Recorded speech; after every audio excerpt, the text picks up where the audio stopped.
Hello, my name is Radhika Bhavsar, and I am a senior technical specialist in innovation at Global Communities.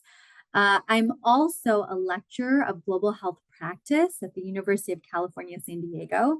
I'll be sharing about my project, which is titled Powering Women, creating a culture and community of courage, confidence, and connection. It focuses on creating a culture of uplifting women, their leadership, and developing a global employee resource group, or otherwise known as an ERG. The challenge. So, what's the challenge? In the nonprofit sector, women account for approximately 75% of the workforce, yet only hold 45% of leadership positions. But why? There's several barriers to women's leadership. Gender bias. Leadership is often viewed through a male lens, with biases limiting women's recognition as leaders. The lack of mentorship. Women have fewer mentors, sponsors, and networking opportunities in general. Workplace policies and cultures. Policies and practices often fail to support women, especially those who also support in a caregiving role. Confidence issues, we all have them. Imposter syndrome is real, and self-doubt hinders women from pursuing leadership. Intersectionality, marginalized women face added layers of discrimination and historical inequities. Leadership structures have historically always excluded women. So, what are the opportunities? As I was thinking about building an employee resource group for a women's leadership in my organization, I took a step back and thought about what type of leadership community I would want to be a part of. One that develops leaders by providing training and mentorship to one another, promotes equity, and creates inclusive policies and funds for women-led initiatives. Celebrate success by recognizing and amplifying women's achievements, focuses on diversity and addresses intersectional challenges and elevates marginalized voices. And last, challenges bias and addresses stereotypes and celebrates diverse leadership.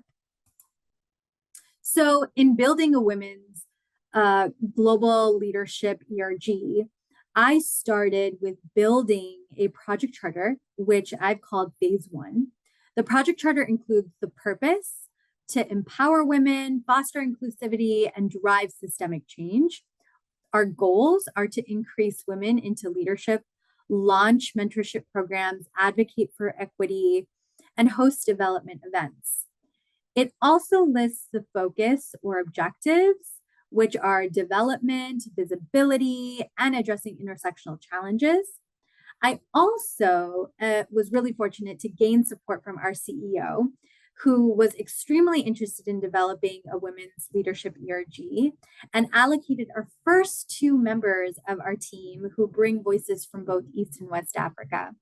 With that, we've been able to develop a budget and timeline to scale out into year one, and have had initial conversations with the organization to galvanize interest.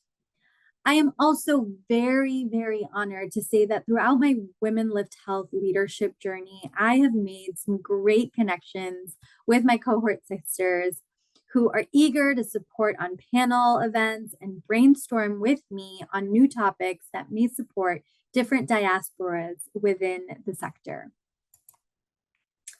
Project next steps. So moving forward with the momentum of this project, our next steps include building on the strategy around developing a roadmap, so outlining milestones that are aligned with our strategic goals for the Women's Leadership ERG, delivering our strategic direction and setting some time aside with our CEO as our executive sponsor, and people and culture teams to build out the strategic direction, communication plan, and planning how to coordinate a launch. Expand the team. How might we build our membership base? and engage members. How might we create pathways to onboard and sustain participation?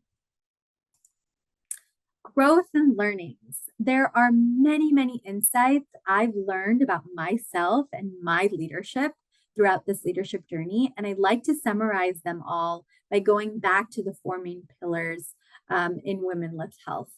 So, one, I discovered and am still discovering my authentic leadership. In the past year, I've developed my voice and I'm so much more comfortable with who I am and how I lead effectively. Second, inclusive leadership. I was able to expand my mindset and learn more about how to cultivate allyship within my sphere of influence, something that I've never known how to do. Um, Energize strategic leadership. So I now can recognize my own power, stand in my own power, and most of the time leverage my power and through my projects start to lead meaningful change. And then lastly, I'm starting to build on my impactful leadership by developing others around me, and most of the time unknowingly. It's all in the sharing, the communication, the relatedness, and the connection with my community that I see to amplify my influence and achieve impact. So, with that, I really appreciate your time and listening to my presentation. And I know that together we can empower women's leadership, foster inclusivity, and drive impactful change. Thank you.